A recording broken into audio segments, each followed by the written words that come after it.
आपके अपने YouTube channel teach commerce में आपका स्वागत करते हैं। आज हम सीखेंगे ग्रामर का एक्टिव एंड पैसिव वॉइस एकदम आसान तरीके से। केवल ये एक वीडियो देखेंगे और आपको एक्टिव पैसिव वॉइस आ जाएगा। ठीक है, केवल एक वीडियो से ही आपको पूरा एक्टिव पैसिव वॉइस क्लियर हो जाएगा। ध्यान दीजिएगा, हम कुछ बोर्ड पर लिखे हैं एक्टिव एंड पैसिव वॉइस का। चेंजिंग इन एचबी यानी हेल्पिंग वर्ब हो गया। उसके बाद देखिए जैसे डू रहे, डज रहे, वर्ब में यस रहे, वर्ब में यस रहे या वर्ब का फर्स्ट फॉर्म रहे तो उसको किस में बदलते हैं? इज एम आर में, पैसिव बनाते समय। अगर इज एम आर रहे तो उसको किसमें बदलते हैं? Is being, am being, are being. ठीक है, अगर डिड रहे या फिर वर्ब का सेकंड फॉर्म रहे तो उसको किसमें बदलते हैं? हेल्पिंग वर्ब वाज और वेयर। उसके बाद वाज वेयर रहे तो वाज के बगल में बीइंग, वेयर के बगल में बीइंग लगा देते हैं। ठीक है, उसके बाद हैज हैव रहे तो हैज बीन, हैव बीन। उसके बाद हैड रहे तो हैड बीन, विल शैल रहे तो विल बी, शैल बी, और फिर विल हैव रहे, शैल हैव रहे तो will have been, shall have been.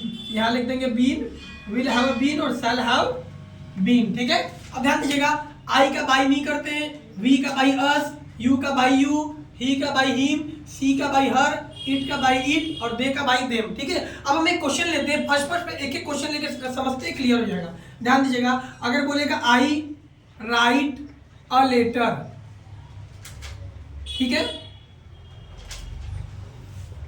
I right a letter, एकदम सिंपल तरीका है। ध्यान दीजिएगा, इसमें क्या करते हैं? लास्ट वाले को पहले करते हैं, पहले वाले को लास्ट करते हैं और वर्ब का थर्ड फॉर्म। अब देखिए एक्टिव पैसिव पढ़ रहे हैं तो इसमें हमेशा वर्ब का थर्ड फॉर्म आता है, चाहे कोई भी सेंटेंस हो, इंपरेटिव को छोड़कर कोई भी सेंटेंस हो, चाहे असेर्टिव चाहे इंट्रोगेटिव हो। ठीक है, दोनों सिंगल डबल सब में हमेशा वर्ब का थर्ड फॉर्म आता है। ठीक है, तो ध्यान दीजिएगा, अगर आई राइट अ लेटर, मैं पत्र लिखता हूं तो सबसे पहले इसको आगे करिए, ये ऑब्जेक्ट को मतलब आगे करते हैं, सब्जेक्ट को लास्ट में करते हैं, बीच वाले को एज इट इज उतार देते हैं तो अ लेटर हो जाएगा।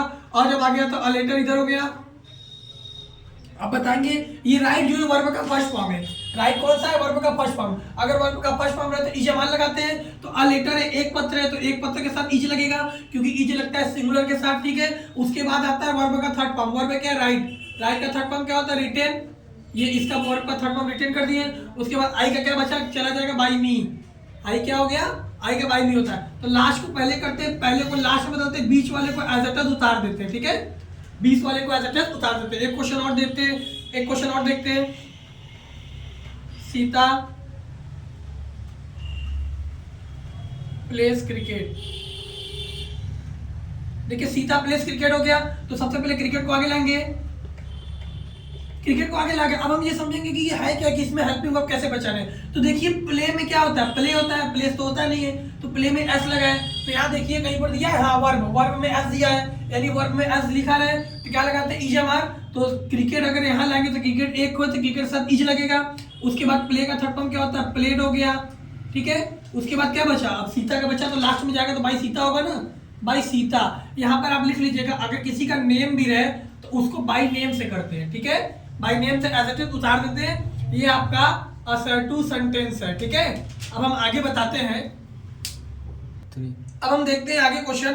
अगर आप इसका रूल चाहे तो लिख सकते हैं। देखिए बिना रूल का अगर आप मेरा ये वीडियो देखेंगे तो आपको पूरी तरह क्लियर हो जाएगा बिना रूल का। ठीक है, बस कुछ नहीं करना, लास्ट वाले को पहले करना है, पहले वाले को लास्ट में कर देना, बीच वाले को एज इट इज उतार देना है। अब देखिए अगर चाहे आप अगर इसका रूल लिखना चाहे तो आप इसके रूल को लिख सकते हैं। ध्यान दीजिएगा, इसमें रूल क्या हो जाएगा आपका, लिख देते हैं असर्टिव सेंटेंस का रूल लिख देते हैं।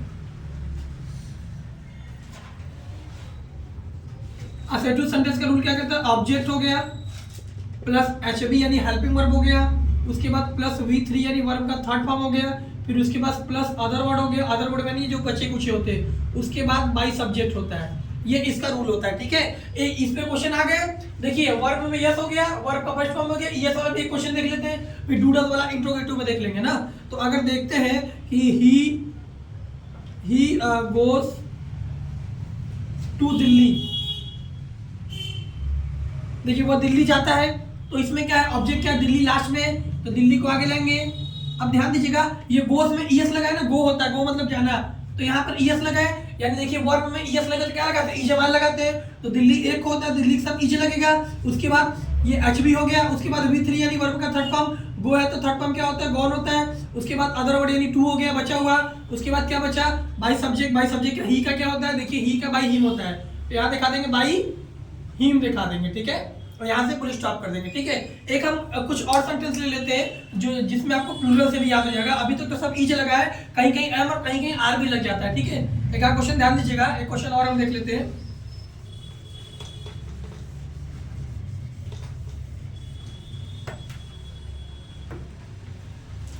जैसे मान लीजिए हम कोई क्वेश्चन ले लेते हैं, कोई एक आध क्वेश्चन ले लेते हैं।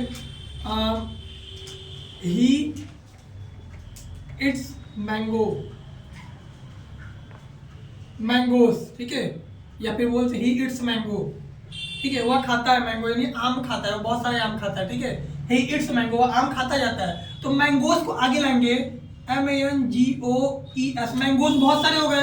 अब वर्ब में यस लगा है, तो मैंने बताया वर्ब में यस है तो EMR, तो बहुत सारे चीज के साथ क्या लगता है, आर का प्रयोग करते हैं, तो मैंगोस के साथ आर हो जाएगा। उसके बाद हेल्पिंग वर्ब हो गया, उसके बाद किसका नंबर आता है, वर्ब। वर्ब क्या है, ईट है, ईट मतलब खाना होता है, तो ईटेन होता है, थर्ड फॉर्म ईटेन हो गया। उसके बाद अदर वर्ड बचा, कुछ है नहीं, उसके बाद बचा सब्जेक्ट, तो ही का क्या हो जाएगा भाई, हिम। तो आपको ई से एम आर से क्लियर कर दिए, ठीक। अब एक आध क्वेश्चन और भी बता देते हैं, जैसे एग्जांपल एक और ले लेते हैं।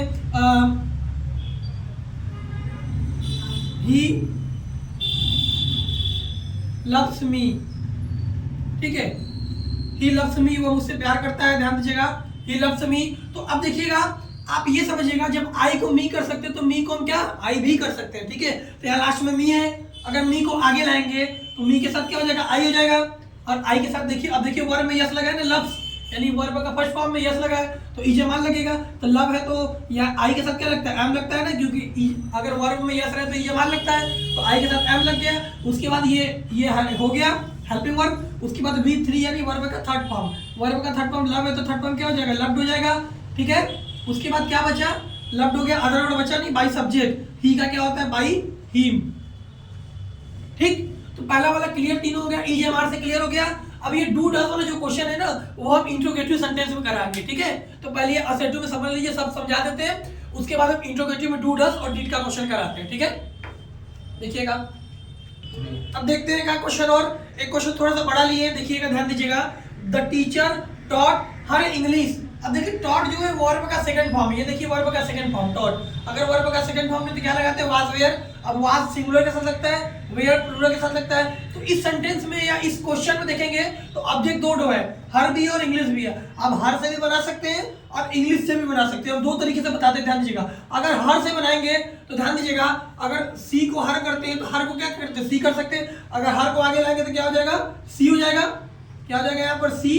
और सी के साथ क्या लगता है आपका, वाज लगता है, क्योंकि वाज क्यों लगा, क्योंकि वर्ब का सेकंड फॉर्म है तो वाज वेयर, क्योंकि ऑब्जेक्ट के बाद क्या होता है, एचवी। उसके बाद V3 यानी वर्ब का थर्ड फॉर्म, टॉट का थर्ड फॉर्म टॉटिव होता है, ठीक है। उसके बाद क्या बचा, अदर वर्ड, अदर वर्ड क्या बचा, अदर वर्ड इंग्लिश बचा, तो टॉट इंग्लिश, ठीक। उसके बाद क्या बचा, by subject, by the teacher, by the teacher,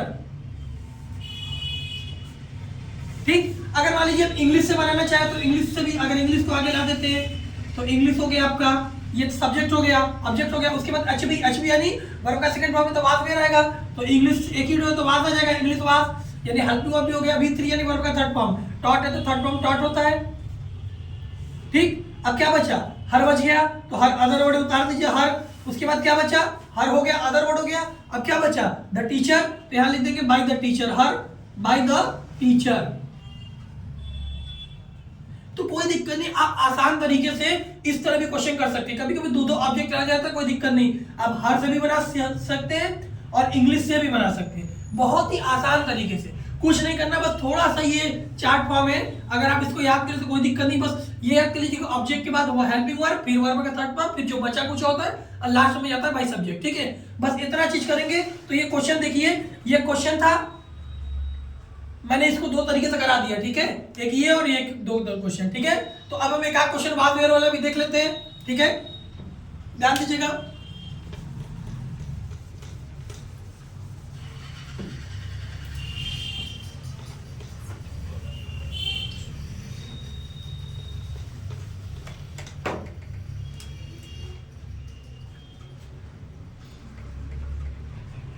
He was playing cricket in the field.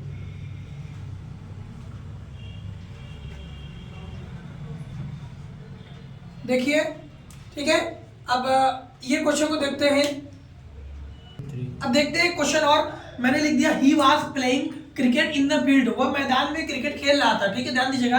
आप क्रिकेट से भी बना सकते हैं और द फील्ड से भी बना सकते हैं, दोनों तरीके से बना सकते हैं। तो आप अगर क्रिकेट से ही बना लीजिए तो और अच्छा रहेगा आपको। ध्यान दीजिएगा, सबसे पहले ऑब्जेक्ट क्या है, क्रिकेट, तो क्रिकेट को आगे ला देंगे।